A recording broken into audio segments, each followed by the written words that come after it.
Welcome everybody back to another roster bubble series video on the Big Blue in the Bronx YouTube channel. Hope you guys are well. Please like, comment, and subscribe. Turn on post notifications so you know when the live stream pops to your drops. Appreciate you coming back. Also share this out. That's another good way of getting this out to more New York Giants fans, more football people.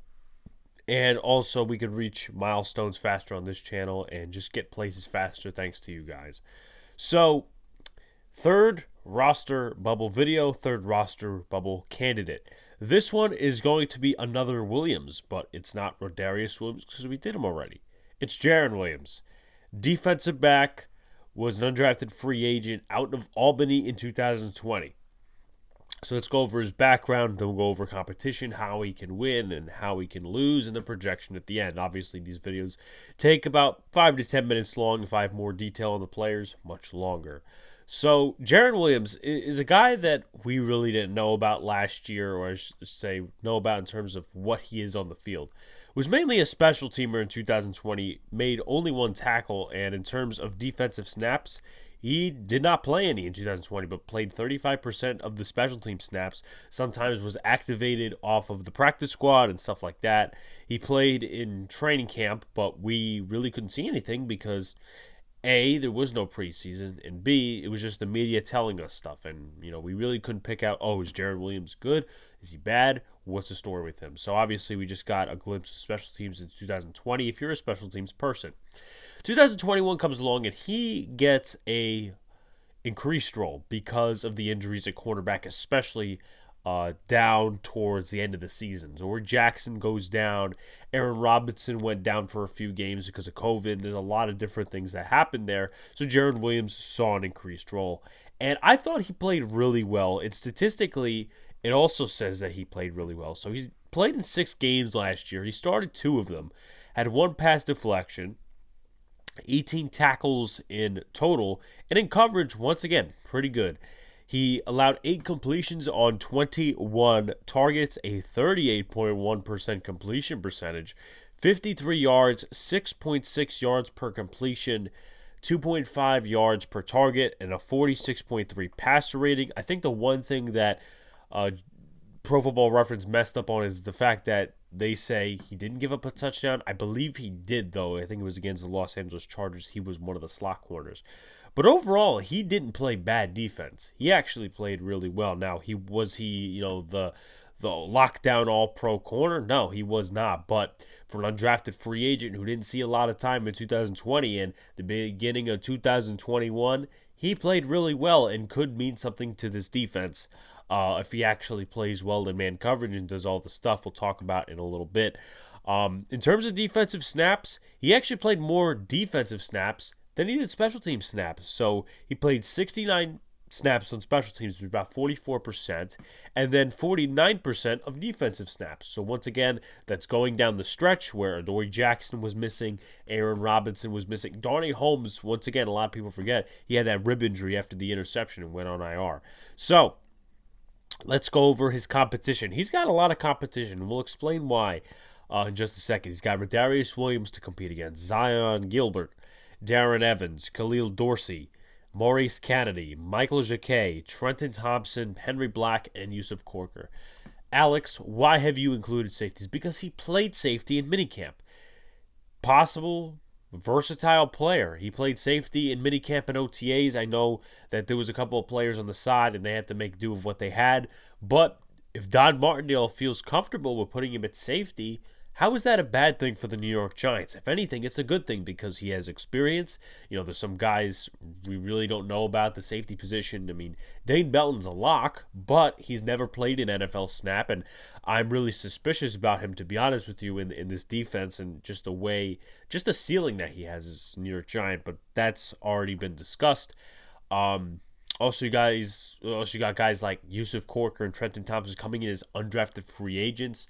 Does he get the spot over them? And also you have some more experienced guys like Henry Black from the Green Bay Packers who had an interception last season off Kyler Murray, even though it was tipped. Does he get the spot over them because he can play corner and safety? I think that would be really good for this defense. Now, how can he win? Flex that versatility. We don't know how he played in minicamp and OTAs, specifically at safety. He did get some quarterback time, though, and we weren't given any real detail. Oh, Williams is allowing touchdowns or Williams is intercepting passes. So he seemed to have, a really quiet presence in terms of the offseason program. But I think eventually he'll need to step it up. We'll talk about that. Play well in man coverage when the reps are given. There is a lot of corner competition, and we could see different guys go to different places, right? Maybe, and I'm not trying to put this out there as some voodoo shit, but what if Adoree Jackson gets injured in the preseason? You need somebody to step up into that one role. Maybe it's Aaron Robinson, but you need a corner too, and maybe Darnay Holmes is in the slot or Flott is in the slot, right? Jarren Williams could be put there. Zion Gilbert could be at corner two for all we know. Let's see. Darius Williams could be put at corner two like he was last year. Darren Evans. There's a lot of guys that could be put in that position, and Jarren Williams could be one of them. So there's going to be a lot of moving pieces during training camp and during the preseason. He just has to make plays and play well in man coverage when the reps are given to him. And he also has to outplay, once again, the UDFA DBs at their respective positions, play better than Trenton Thompson and Yusuf Corker at safety, and he also has to play better than guys like Zion Gilbert and Darren Evans at corner. A lot of young guys, a lot of inexperienced guys, and he honestly has the upper hand right now over those guys because he's got NFL experience and because he's played better in his NFL experience than some of the other guys. Michael Jacquet, didn't really see a lot of time with the Eagles within the past few years. Darius Williams only played 5 games last year. I mean, yeah, Jarren played 1 more, but how much does that mean? We'll see what happens. How can he lose the position? Struggle in man coverage, which once again we talked about with Darius Williams. If he struggles in man coverage, it might be it. Now, he does have a little bit more versatility than Darius Williams because he can play safety. But it's a new position for him, so I'm not going to say he's going to ace that position. He's not going to make 10 impact plays in one preseason game at safety. That's just not going to happen. Will he make some impact plays? He better, because that's how he's going to make the roster, and I'm rooting for him. I'm rooting for the best guys to make the roster, but Jarren Williams has had my eye since last year.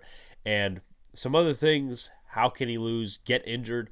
Jarren Williams has not really been the injury type, but Wan'Dale Robinson hasn't, and maybe one of those guys gets injured. Maybe, one of the guys that comes in, they're not injury prone, they get injured in the preseason. It happens, I know a lot of people love to blame the preseason, say, it should only be 2 games, there should be no preseason. I mean, I honestly hate the people that say that, because where are the opportunities for the UDFAs and the backups of this league?